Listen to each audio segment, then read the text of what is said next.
Welcome to Practice Disrupted, a podcast where we find ways to create new solutions to current challenges while elevating the value of architects.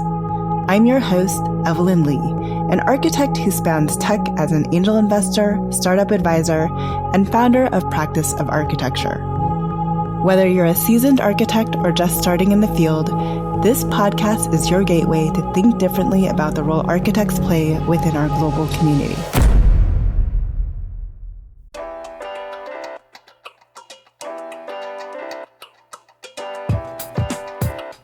Hello, Disruptors. Welcome to this week's episode of Practice Disrupted.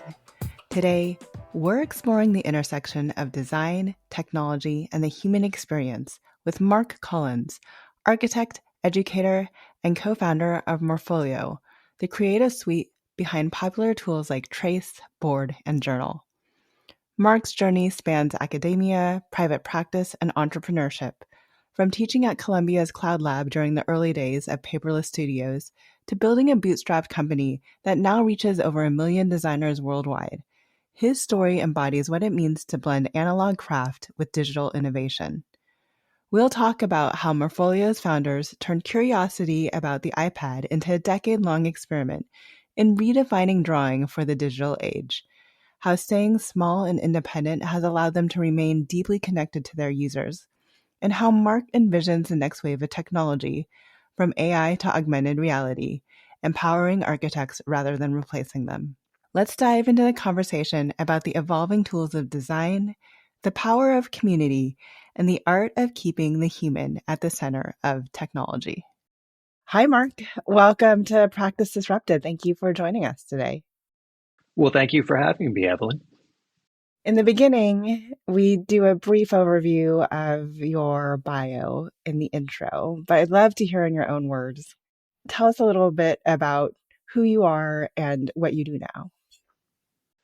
Well, my background has taken me from the academic world into private practice and now into something like a startup. And I think the shared thread that's connected all of that has been not just computing and what latent possibilities we'll say are embedded inside computation for design, but also trying to find the human in technology and thinking about how computing and really human-centered design intersect. So I've been able to do that in a few different platforms. And I think what's really special about the one I've been working on this last 10 years, Morfolio, is that we get to do it in such a direct way, reaching out to just many thousands of architects. It's interesting because I talked to a lot of architects about tech and the evolution of tech and tech, the introduction or, the understanding of where tech works in one's workflow. And it always, especially with the older leaders, comes back to hand drawing and the tactility around that. And they always mention kind of Morfolio as this crossover between the human element of literally putting line to paper or line to tablet, as it were, overlaid with digital enhancements on that. That's right. When we think about the word technology, our minds instantly go to, screens and iPads and now maybe AI, but everything is a technology. We think trace paper is a technology. We think of the design crit as a kind of technology, right? Anytime we're bringing to bear materials and processes and knowledge to get an outcome, we call that a technology. And so for us, it was about trying to sort of take away that filter and see how design had already incubated a set of powerful technologies that it needed and that it wanted and that had a lot of intelligence in them. And then how do we kind of alloy that with our conventional understanding of technology and these new opportunities that these devices were allowing? Yes, you actually just reminded me that my children, my 8 and soon to be 10-year-old, always referred to technology as something that was just human crafted and not available in nature. So I do appreciate that broader definition of like, what is technology and how do we apply it within practice? And I just didn't necessarily make the connection until now. So thank you for that. What made you first think about starting Morfolio? Do you have a technology background yourself? We'll call it a soft technology background. I was always interested in computation, but I was always into drawing too. And that's what I did as a kid. And that's kind of my architect story. Every architect has a reason, that drew them into the profession. And for me, it was drawing. And I got very excited, especially around great architectural rendering. And I came into, we'll say, maybe the last generation of architects who were really taught to hand draw. And, we had to go and buy $1,000 worth of architectural drafting equipment on the first day of undergrad. And as I started to work with this, I thought it was incredible. I was able to generate perspectives mathematically, and that was really interesting to me. But I kept getting drawn back into the computer.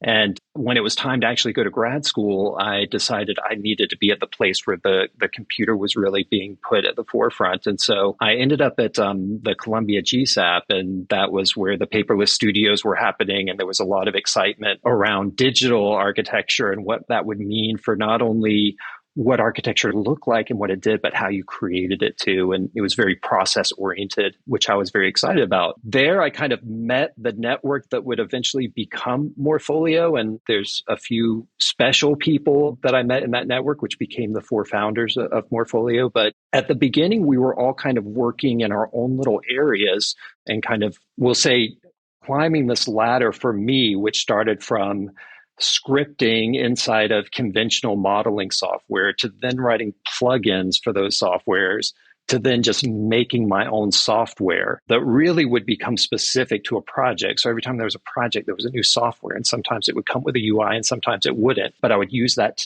to kind of drive my design work.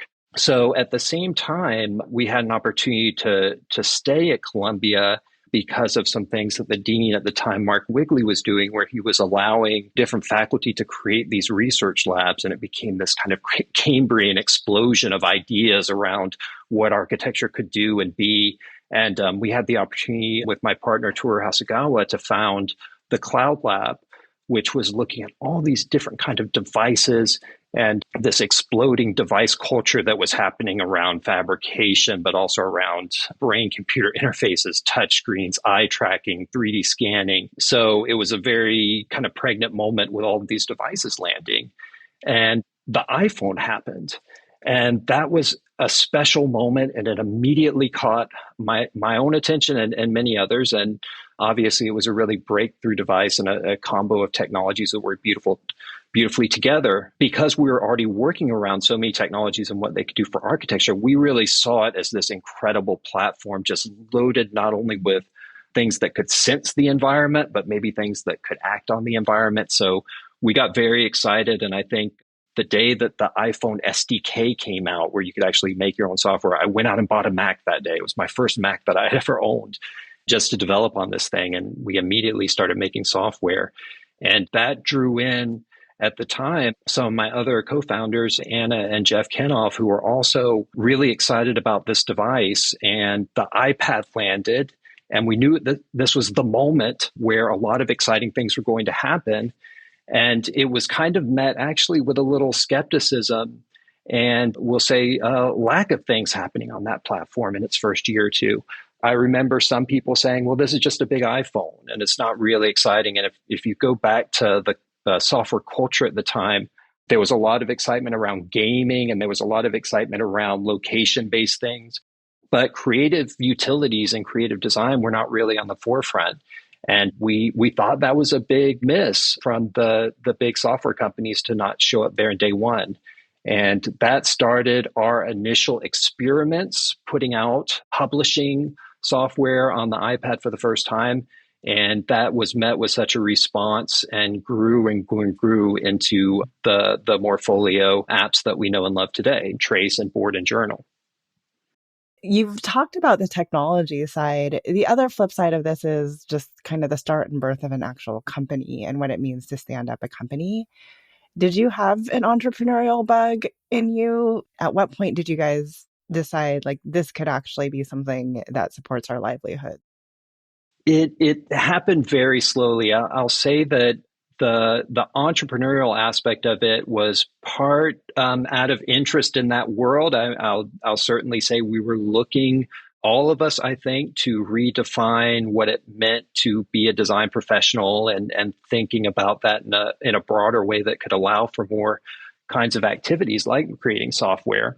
And I think it also kind of happened by necessity because there wasn't really a pathway, we'll say, to do this that existed. It obviously was not just a new category of devices that we were especially interested in creating software for, but I think there just wasn't a group of people that we could sort of point to and say, we'll follow that path, right? So we just started to experiment. At the time, all of us had really good day jobs. I was still fully engaged with teaching, working with the Cloud Lab. I had my own design firm. My other co-founders were working in different areas of practice and also education. So we all had something really good going on, but then there was this pull into this new platform of software publishing. And I think we wouldn't have been able to do it if not for Apple and the Apple App Store. The App Store itself flattened a lot of the complexities of making software and distributing software. I do think it was a kind of democratization moment for software in a way that you didn't have to sort of come from that industry or be deeply a part of that industry to make a big impact and to find customers. And that was just our starting point to say, hey, we can actually do this. I was looking at your LinkedIn and I applied to GSAP at the same time. And we would have probably been for my post-professional degree. And one of the reasons that I was interested in Columbia, even though I ended up at SciArc, was the paperless studio. So now I wonder where I would have been if I were at GSAP at that time instead of SciArc. A little fear of missing, a little FOMO happening at the moment. It's a good thing to get FOMO over there. It's a special place. It has always been and remains, and it goes through, we'll say, different versions. But I was there. I always find myself at these transitional moments, and I was there from the transition from Bernhard Schumi being the dean to Mark Wigley being the dean, and that was wonderful for myself because I kind of got a little of what I was going there to begin with the paperless studio and some of the blobitecture. But because it was transitional, I could transition out of that and go deeper into what excited me, which was this kind of human computer interaction question. And go deeply into it with the support of the school. And maybe to speak about the entrepreneurship again, one of the things that was happening while I was a student at the school was that we would have classes with the founders of Shop, and Shop was a really interesting firm that was just having a kind of meteoric rise in New York City and New York City development. And they were definitely preaching a new approach to architecture, the business of architecture, and kind of in a similar vein to Frank Gehry of kind of owning more of the actual construction and documentation, getting away from this, deferring everything to contractors and deferring everything to marketers and really taking ownership of different parts of the design process. And they were places that were making their own software too. So we thought that was really impressive. And they were definitely evangelizing that in the school and trying to get more people thinking about the conventional boundaries of our profession. So that was definitely in the water as we were there for students and later for teaching. I almost think I would have gotten further along had I have been in that environment. It just took me a while to find my path, having come from a different school. Yeah, I'll just say for myself, I remember in all those early years, questioning the path because that's the tricky part. There's kind of a path you expect to take as an architect. And if all of a sudden you deviate from that, you are in uncharted territory and it does feel odd. And you do question a lot what would happen if you had taken this step or that step. But I do think for myself and for a lot of people that end up in these kind of alternative, we'll say, branches of the profession it's very validating to get there and find your own unique way. And in some cases, maybe that's the only way to do it. No, I'm definitely one of those people that don't believe in regretting my decisions, but it does kind of make me just wonder how things would have turned out a little bit differently if I made a different choice about where I went to grad school at the time. I feel like a lot of people there's a misnomer around the scale and how big technology companies are. Can you pull back the curtain a little bit and like help us understand how big as a company Morfolio is and how you guys are managing and developing all like is it 4 apps now? Am I saying that correctly? It's 3 apps. Yeah, we call it a design suite. And three is a lot for a small company. So we are small. Again, we started with a lot of founders. And when you're bootstrapping, you want a lot of people who have bought into the vision because you're very lean at the beginning. And to be honest, even as the softwares have become much more complex. I can think back to the very simple things that we were shipping. We'll say maybe about. I mean, we've been doing this 10 years. So 10 years ago, they seem really simple and primitive and almost demos. But we have stayed small. I think it's still under 10 people, and we're spread out all over the world. So there's a kind of constant baton pass over the day of wireframes and bug reports and things that were and user feedback, and it just gets churned 24/7. And it's incredible in a way that we can get out to a worldwide audience and be relevant all over the world with that small group of people. But what is amazing about it too is that because we're small, we can just directly interact with so many of inside of our community. So for instance, if you talk to us on Instagram, you're talking to one of us, you're talking to one of the people who literally crafts the software. So it's a kind of direct engagement that we have that I don't think could happen in a bigger setting. Yeah, it's interesting. My sense of scale definitely changed when I worked for a technology company. Like I have it in my head now that I will never work for a company that's larger than 3,200 because that's roughly where Slack was when we were acquired. And that felt like as big as I wanted it to be and still kind of maintain family.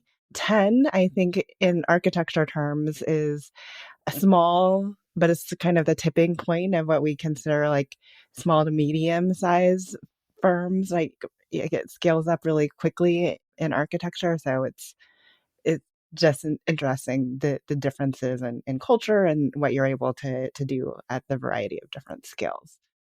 And part of that is because we are bootstrapped and we had a very elastic start. So Morfolio kind of mutated from, really simple discussions between friends and people who are in a small network thinking about, what software should be like in that new paradigm.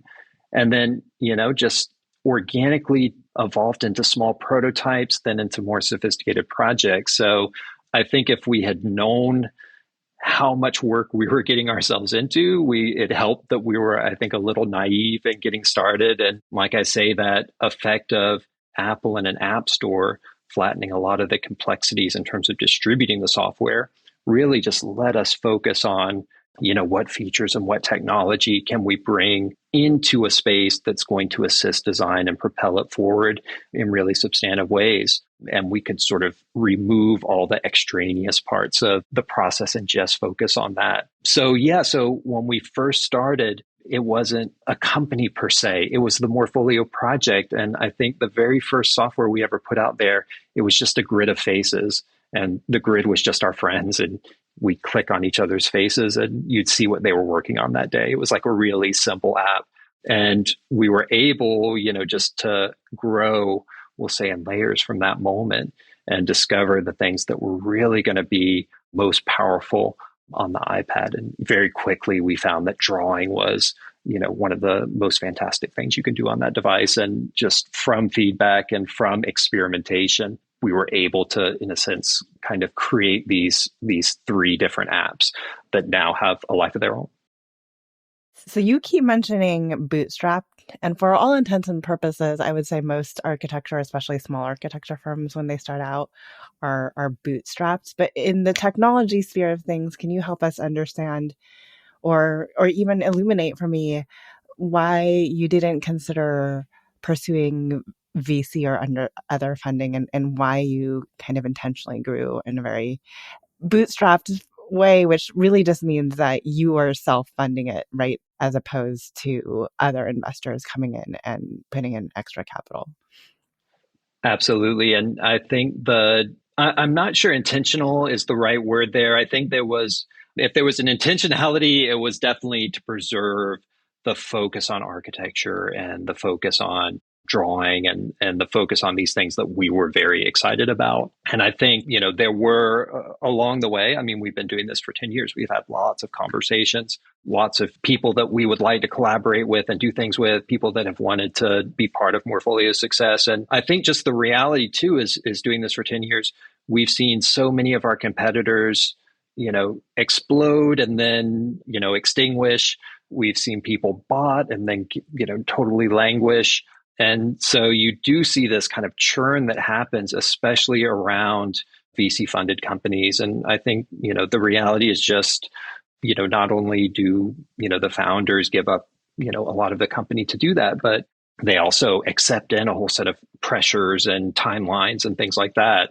I think we were able to slowly incubate this thing, like I say, from demos and discussions to sophisticated apps by giving them time and by doing a lot of listening while we're acting, and to also let the platforms themselves develop and become a bit more sophisticated. For us, I think in 2015 or 2016, when the iPad Pro and the pencil happened, that was a major moment for our company. And I don't know if we could have anticipated that moment. I mean, we had been begging Apple for as big a device as they would give us, because when you're drawing, you want lots of screen real estate.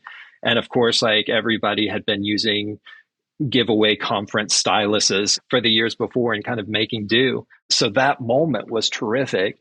And in a way, it created a possibility for our business growing that just, we couldn't have done ahead of time, right? We needed to let it evolve. So I do appreciate being able to do it slowly. And, when somebody asks me about Morfolio, I usually describe it as a explosion in slow motion. And it is growing every year and is becoming more sophisticated every year. But it does that to the benefit of a long cook time. So let's talk about a little bit about the future of Morfolio and how you do make decisions around what app to develop next. I mean, assuming you're taking in obviously a lot of user feedback, but there's also a ramp up of technology with AI and the applications within the built environment, but also even just from an app development capability. So how does your team decide where are you going to focus next? Well, we have two big advantages there. And one is that everybody on the team is an architect. So, we really started as practitioners who knew the realities of, day to day producing architecture. And I think we all draw on that experience. For some of us now, it's getting a few years removed, but, we aren't just developers, kind of guessing at what the industry needs. So I think that's an initial filter for us. And, as we're structured as a business, like everybody's actually a partner in the business. So, everybody is aligned to release things that have a lot of impact, really meet our audience where they are, and, propel design forward and know how good that can be and know how much that can improve the world when you have design software that helps you. So that's the first advantage. And then the second advantage, which came later, is community. And, when we started Morfolio, we really saw it as a network first. And, what we wanted to do was have as many interactions in that network as possible and have a very powerful and growing and active community and network of designers.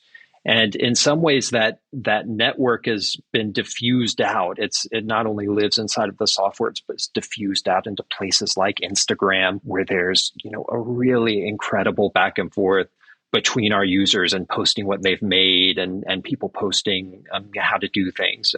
We're very excited about process, so we do our best to repost that sort of thing and create this community of people who are sharing how they're making what they're doing. So those same people, can find us through various ways inside the software, outside the software.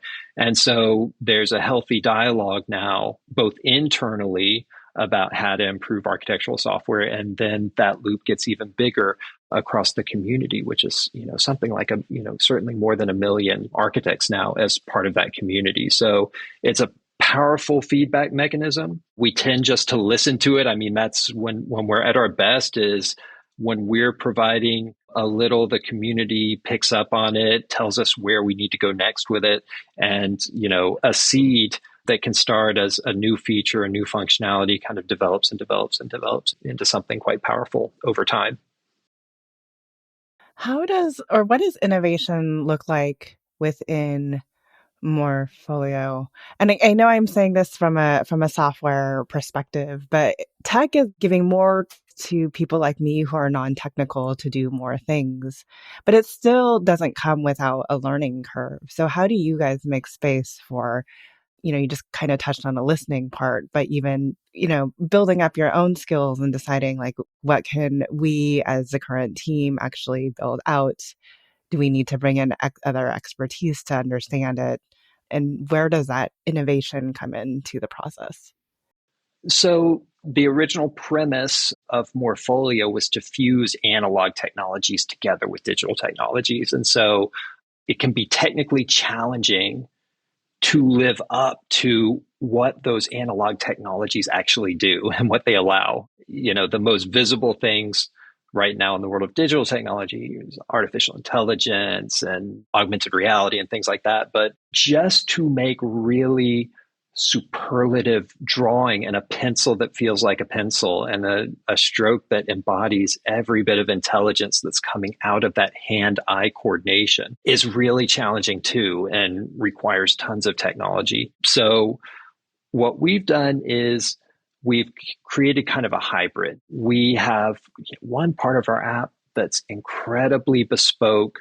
We have worked for years and years and years on the core drawing engine, which is an amazing piece of technology and is 120 hertz, will pick up on every small inflection of your pencil.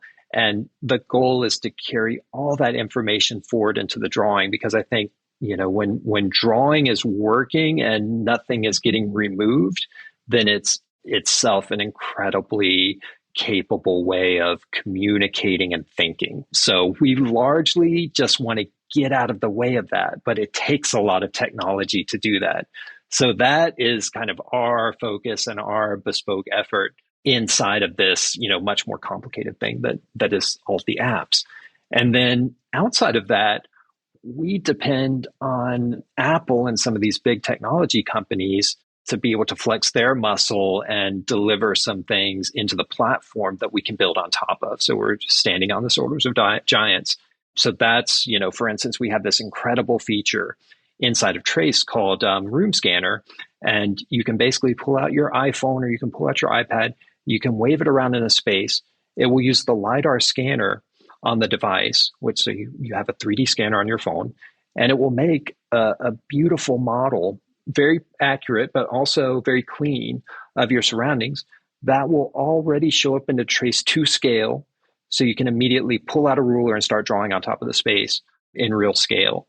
That's, incredibly efficient workflow. And it wouldn't be possible if we weren't putting together some of the amazing things Apple is doing on machine learning, artificial intelligence, 3D scanning, together with our piece, which is this bespoke drawing engine and this ability to manipulate things like sheets of paper and draw on top of them in real time. So we've looked for those cases where we can put these things together in really amazing ways for architects. In some ways, Apple kind of puts out some of these technologies without knowing how they're going to get contextualized in different processes. So it's kind of our goal to say, okay, this is what big tech has put out this year. Which of these are going to make the most impact on the architectural landscape? And then for us to start contextualizing them inside of Trace or inside of Board or inside of Journal, and seeing where they can then move with the feedback from our audience. I want to lean into, Apple not understanding fully how their technology is going to be applied. What are some of the things or some of the surprising things that the people that have been using Morfolio that might have surprised you guys along the way? I think when we started, We were very focused on architects and very focused on architecture. That's what we knew, and that's the culture that we knew.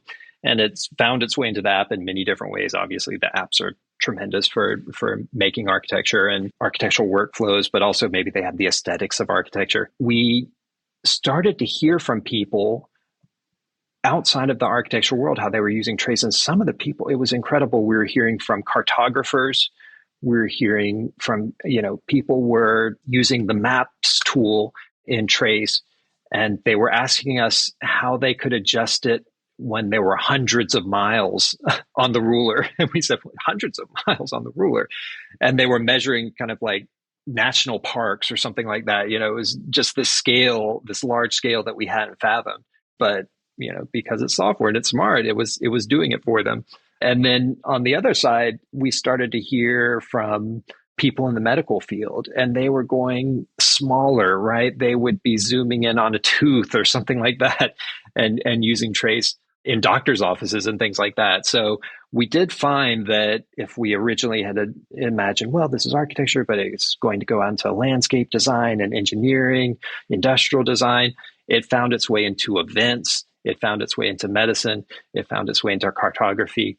And that's exciting for us because I think, we do have to imagine that if we're building this kind of critical mass of tools, it should become useful for people who care about scale and care about real things. And I think that's what unites all of that. It's like, if you're working with something that's going to exist in this world, like, I think trace is the platform you should be drawing in over and above, we'll say, any other drawing app.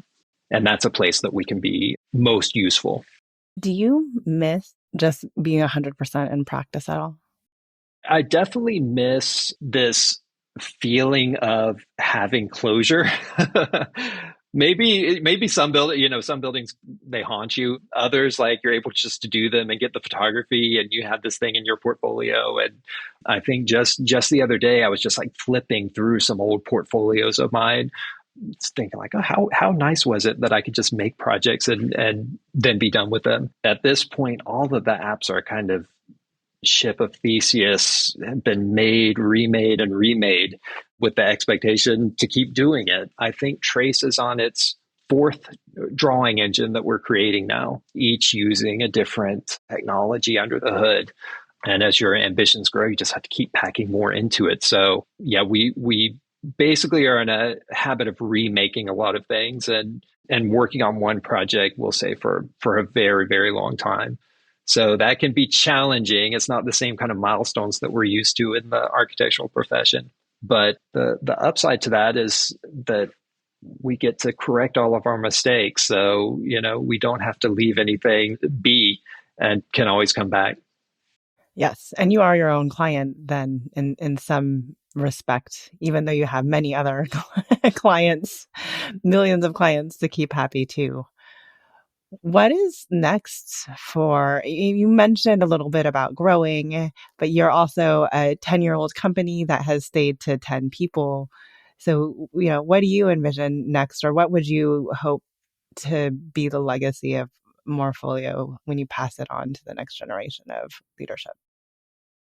Well, I think at this point, we are all the people that are making this are very invested in it. We have not reached that point where we think, oh, this is a done product. And the goalposts are always moving in this profession, right? Every year, Apple will have its developers conference and will tell us what's coming this year. And that's like Christmas morning if you're a developer in the Apple platform, because you get to find out what stuff you get for free. You also find out a lot of things that you have to change. So it's a little bit scary too. And sometimes you find out that your business just became a part of the OS, which is a scary moment as well. But we see that, this is actually a really exciting moment for technology. And, obviously AI is either here or it's on the horizon, depending on your vantage point. But I think it's going to lead to another moment of reflection in the same way that mobile technology showing up was disruptive and didn't have, we'll say, this clear path of how it was going to impact. And everybody could kind of see that there was something there. And me and the other Morfolio founders kind of jumped into that pregnant moment and tried to do something. And I think that was an exciting moment that led to an exciting 10 years. And I think we're again at another moment like that, an inflection. And I think for us, the most important thing is going to be how we navigate this together with our community. So I think there's going to be some incredible capabilities. I think there's going to be a lot of intelligence that comes into these devices. And I think there's going to be a much higher bar of complexity that is being asked of architects, both to generate inside the building, both in terms of the documentation of the building and how it's communicated and the communities that they have to pull together to get these very complex projects built. So I think everybody's going to want a little leverage in that process. So I think for us, how to let these new technologies come into the design process in such a way that they amplify and augment the inherent creative potential and propel the design conversation forward and not replace or diminish or automate away design, which I don't think anyone wants to do. So I think it's that moment of, yeah, where's the leverage going to be? How is it going to be technologically augmented? And how are we going to work in effectively amongst all that complexity? And I think apps will have a terrific role. I think software and hopefully Morfolio will have a role to play there as well. What would you say to the current graduate students or the people that are just graduating and, figuring out what's next on their path if they're interested in software and app development? Well, I think there has never been a better time to create things. And it's a bit cliche to say, but it truly is. And I think, there is a lot of optimism out there where you look for it. I think my main advice would be just for people to just flat out avoid any kind of defeatism or doomerism that's out there, especially around something like artificial intelligence, which I think is just going to be an incredible boon. But, provided that it's applied in the right way, I would encourage people to just try things. I mean, I had a lot of imposter syndrome, I think, especially in my first few years trying to do this because I hadn't come up in a conventional software publishing industry, because I had to teach 1 year out of graduating. And, at many moments in that saying like, oh, should I really be doing this? And I think the just trying things and putting things out into the world is so fundamental. And, you have so many technologies to help you do that. So that would be one piece of advice, just to avoid that doomerism. And the second would be kind of drawing from my own experience too, is that there's no better way to learn things than to teach them. So that doesn't mean you have to teach at a university or something like that. You can teach another person, you can teach yourself, but learning and teaching are, incredibly correlated, and no one's learning more than the person teaching. Find ways to learn about things, but find ways to share them too. That will have a power inside what you're creating that might take years to show up, but is definitely there. Talk about sharing a little bit. I think only because I think in a way, when I look at my time in studio, when I look at my time in firms, there's kind of a lack of sharing that is culturally inbred to I'm doing a very special thing and I don't necessarily want to share what I'm doing out there versus the whole I go to business school and they tell you to talk about what you're doing because then you can get to the outcome faster because then you can find the right people and partners you need to test your theory and move it forward. So can you elaborate more on the importance of sharing and community and speed and learning? I think one way that I think about this is thinking about iterative design. And that's that, you really can't construct anything very well in a bubble. And so it's important to get things out there and to get other perspectives. And I think that's the beauty of architectural culture, where there is a culture of critique, there's a culture of, pen up and those sorts of things. So it recognizes, again, this kind of distilling architectural technology into its practices, it knew that was a good thing. And it knew that was core to the profession. So it found opportunities to do that. And it found a means of doing that through things like critiques. On the other hand, we make apps that are somewhat very private. I think one of the great things about doing mood boarding in Morfolio board or drawing in trace is that it is somewhat of a silent environment that's more focused on what you're creating. So I think we do have this tricky dichotomy that we have to manage in design, which is to give something a little life, so not to step on it too early, but then also to put it out into the world early enough that you can learn and change it for the better and evolve it while it's still quite plastic. So it's a tricky balance, and it's one that I think every designer has to negotiate for themselves. But we would always prefer, a kind of iterative approach where you can try to have the benefits of both. What do you want to say to new grads now when it comes to exploring the possibilities that are presented to them by their education? I remember in my own education, there was so many voices, and that was partially what was being incubated there was this incredible plurality of ideas. And it was presented to us as being more than we could ever do or absorb. And so already in that educational environment, you're having to kind of pick your way through, which is exciting, but you do have a lot of FOMO. You do have a lot of things that you can't participate in. And it does sort of cause you to, we'll say, affiliate to a set of ideas or, in my own education, it mattered which software half the school was 3D Studio Max and half of them was Maya, and the Maya people didn't talk to the 3D Studio Max people or didn't take class with them. There were these kind of odd divisions that are probably less relevant now, but I'm certain they're new kind of fault lines. I think back to that time though, and I still try to do this in any kind of design activity of myself, is that the most powerful thing was people who could see things in different ways. They would, use modeling one day to see what their design was doing. And the next day they would be drawing. And then the next day they would be writing about it. And they had this kind of multimodal way of approaching design. And I think that's, encouraged in the world of architecture. We have so many ways, cut a section through a building is a totally different way of understanding it than a perspective.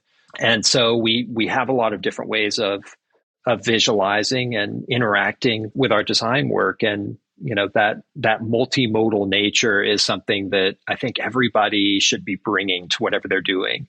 And thinking through data is a really exciting opportunity right now. Thinking through software is a really exciting opportunity. So for people who are adding to their multimodal understanding of whatever they're doing, I would definitely encourage them to look at more of those analytic sides of things and to start engaging, we'll say, with math and geometry at some level inside their design work.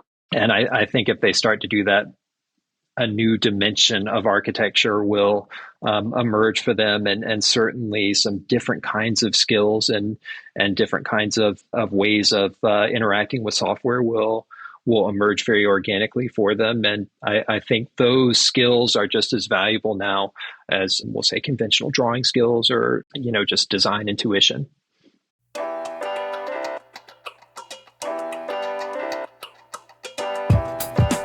Hi, Disruptors. Thank you for joining us today on an episode of Practice Disrupted. If you like the content for today's show, you can find all of our past episodes over on practiceofarchitecture.com/podcast. Be a part of the conversation by joining me, our speakers, and other disruptors in our community at practiceofarchitecture.com/community. Our social media handle is Practice of Arch. That's Practice of ARCH. We'd love to hear from you, so feel free to drop us a DM and say hello. Tune in next week for a new conversation on change in the profession.